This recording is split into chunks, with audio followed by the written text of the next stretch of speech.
सुनी सनमान ही सब ही सुभानी, बनती भक्ति नति गति पहचानी।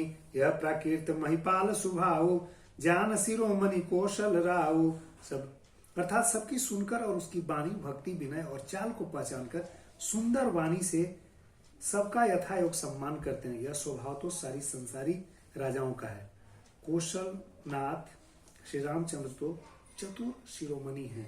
कहते हैं सारे राजाओं का यह स्वभाव होता है कि सुंदर और मधुर वाणी सुनकर भक्ति विनय और चाल को समझकर जो व्यक्ति ऐसा करता है उसको सम्मान देते हैं। और हमारे जो राजा रामचंद्र जी जो हैं, ये तो संसारी राजाओं का ऐसा कार्य है। हमारे राजा रामचंद्र जी जो कौशलनाथ है, वह तो सभी तरह से चतुर शिरोमणि है। वह तो नाम के बस, जो भक्त जिस तरह से जिस प्रेम श्रद्धा से नाम लेता है उस तरह से उद्धार के लिए वे उसके पास पहुंच जाते हैं। रिझत नाम स्नेह निशोते, को जग मंद मलिन मति मोते। अर्थात श्री राम जी विशुद्ध प्रेम से ही रिश्ते हैं, पर जगत में मुझसे बढ़कर मूर्ख और मलिन बुद्धि और कौन होगा। तुलसीदास जी बताते हैं कि मैं बुद्धि से भी मंद हूँ, मलिन बुद्धि हूँ, मूर्ख हूँ। भगवान उत्तम प्रकृति के और मैं अधम प्रकृति के, यानी जो साध्य है और जो साधक है उनके बीच में अंतर को स्पष्ट करते हैं। इसके बावजूद भी दिखाते हैं कि कैसे उत्तम प्रकृति का जो साध्य है वह अधम प्रकृति के साधक पर कृपा करते हैं। सठ सेवक प्रीति रुचि रखें राम कृपालु, ऊपल किए जल जान जहीं, सचिव सुमति कपि भालु, सियावर रामचंद्र की जय। अर्थात कृपालु श्री रामचंद्र जी मुझ दुष्ट सेवक की प्रीति और रुचि को अवश्य देखेंगे, जिन्होंने पत्थरों को जहाज और बंदर भालुओं को बुद्धिमान मंत्री बना दिया। तुलसीदास जी बताते हैं कि श्री राम ने जब वो रामेश्वरम में समुद्र पार करना था, जब पुल बनाया जा रहा था, रामेश्वरम सेतु का निर्माण हो रहा था, तो पत्थर, श्री राम की कृपा से वो पत्थर भी जो है तैरने वाले बन गए थे। और बंदर भालू जो कि जानवरों की श्रेणी में आते हैं, वे लोग भी भगवान श्री राम की संगति पाकर बुद्धिमान मंत्री बन गए थे, सलाहकार बन गए थे। हूँ कहावत सब कहत, राम सहत उपहास, साहिब सीता नाथ सो, सेवक तुलसीदास सियावर रामचंद्र की जय।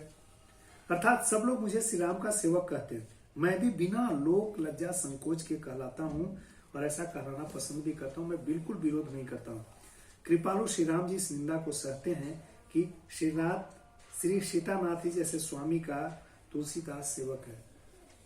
अब बताते हैं वही अपनी प्रकृति का साध्य और साधक के बीच में जो प्रकृति का अंतर है, इसके बावजूद भी वह जो है अगाध प्रेम के साथ सेवा में लगे रहते हैं। श्री राम भी और तमाम लोग जो है तुलसीदास की निंदा करते हैं, लेकिन श्री राम भी उस निंदा को सहते हैं और उस निंदा को सह करके अपनी कृपा तुलसीदास पे बनाए रखते हैं।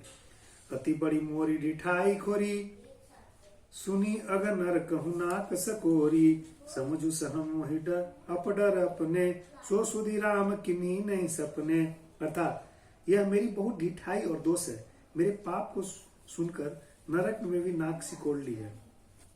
यह समझकर मुझे अपने ही कल्पित डर से डर हो रहा है, किंतु भगवान श्री राम ने स्वप्न में भी इस पर ध्यान नहीं दिया है। सुनी और लोग की सुचित चख चाही, भक्ति मोरी मति स्वामी सराही, कहत नसाई होई है अनी की, रिजत राम जानी जन जी की। अर्थात वरम मेरे प्रभु श्री रामचंद्र जी तो इस बात को सुनकर, देखकर और अपने सुचित रूपी चक्षु से निरीक्षण कर मेरी भक्ति और बुद्धि को उल्टे सराहना ही की है, क्योंकि कहने में चाहे बिगाड़ हो जाए, अर्थात मैं चाहे अपने को भगवान सेवक कहलाता रहूं, किंतु हृदय में अच्छापन होना चाहिए। हृदय में अपने को उनका सेवक बनने योग्य नहीं मानकर पापी और हीन ही मानता हूँ, यह अच्छापन है। श्री रामचंद्र जी दास के हृदय की स्थिति को जानकर रिझ जाते हैं।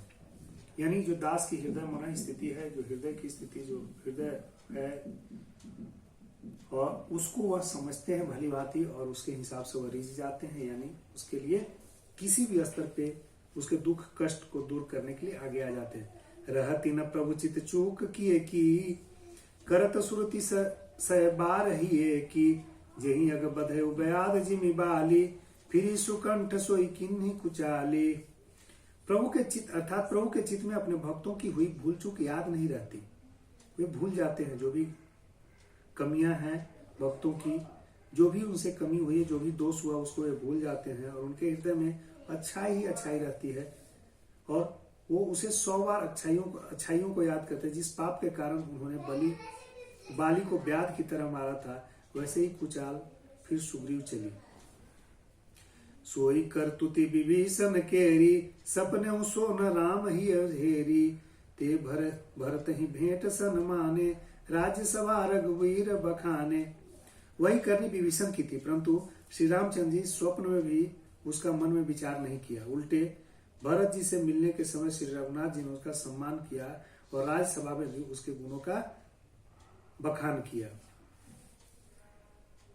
प्रभु तर कपि डारते किए आपो समान तुलसी कहूं न राम से साहिब सील निधान सियावर रामचंद्र की जय।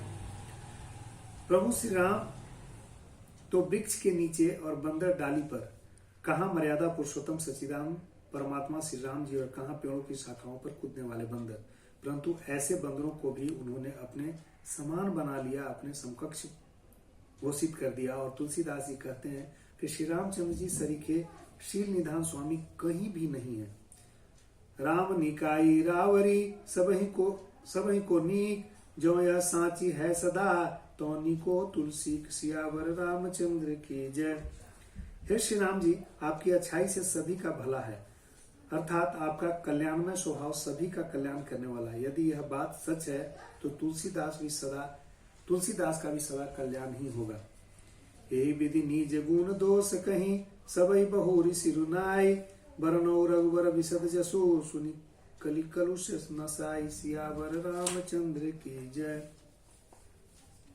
इस प्रकार अपने गुण दोषों को कहकर और सबको फिर सिर नवाकर मैं श्री रघुनाथ जी की निर्मल यश का वर्णन करता हूँ, जिनके सुनने से कलयुग के पाप नष्ट हो जाते हैं। जाग बलिक जो कथा सुहाई भारद्वाज मुनि बरहि सुनाई कही हऊ सोई संवाद बखानी सुनऊ सकल सज्जन सुकुमानी। मुनि याज्ञवल्क्य जी ने जो सुहावनी कथा मुनि श्रेष्ठ भारद्वाज जी को सुनाई थी, उसी संवाद को मैं बखान कर कहूंगा। सब सज्जन सुख का अनुभव करते हुए उसे सुने। शंभु कीन यह चरित सुहावा बहुरी कृपा करी उमहि सुनावा सोई शिव काग बसुंडी दिन्हा राम भगत अधिकारी चिन्हा। शिव जी ने पहले इस सुहावन चरित्र को रचा, फिर कृपा करके पार्वती को सुनाया और वही चरित्र शिव जी ने काग बसुंडी को भी राम भक्त और अधिकारी पहचान कर दिया। यानी इस चरित्र को, रामचरित्र को सबसे पहले रचने का काम शिव जी ने किया, देव रूप में शिव जी ने किया। और इस कथा को रचने के बाद जो इस कथा को पार्वती जी को पहली दफा सुनाया और इसके बाद काग भुसुंडी को महादेव ने, शिव जी ने जो है राम का भक्त और उचित पात्र मानकर राम कथा को सुनाया था।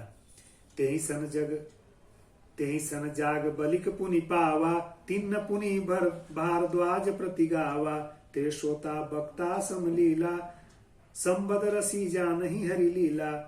उन काग भुसुंडी जी से फिर याज्ञवल्क्य जी ने पाया और उन्हें फिर से भारद्वाज जी को गाकर सुनाया। काग भुसुंडी ने एक योग्य पात्र याज्ञवल्क्य जी थे, ऋषि याज्ञवल्क्य, उनको राम कथा सुनाई, राम के चरित्र को वर्णन किया जो उन्होंने शिव जी से सुना था, महादेव से सुना था। और याज्ञवल्क्य जी ने इस कथा को आगे बढ़ाई और भारद्वाज जी को गाकर सुनाया। वे दोनों वक्ता श्री राम, वक्ता और श्रोता याज्ञवल्क्य और भारद्वाज समान सील वाले और समदर्शी हैं और श्री हरि की लीला को जानते हैं। यहाँ पर आप देख सकते हैं जो पक्ष है, उजागर होने की बात है, उजागर किया जाना चाहिए कि यहाँ पर भारत में जो ज्ञान की परंपरा है वह कैसे एक पीढ़ी से दूसरी पीढ़ी, एक व्यक्ति से दूसरे व्यक्ति तक पहुंचती है।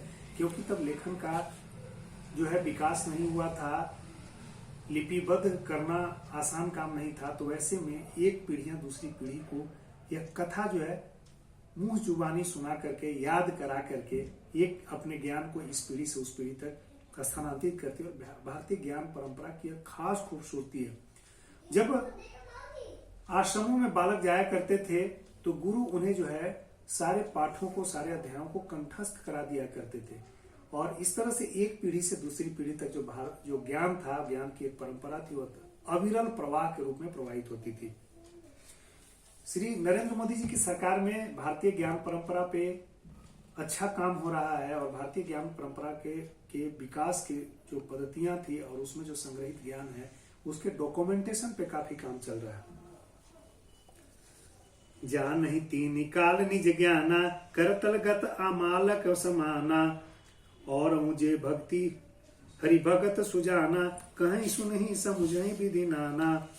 वे अपने ज्ञान से तीनों लोगों की बातों को हथेली पर रखे हुए आंवलों के समान प्रत्यक्ष जानते हैं, और जो भी सुजान भगवान की लीलाओं का रहस्य जानने वाले हरि भक्त हैं, वे इस चरित्र को नाना प्रकार से कहते, सुनते और समझते हैं।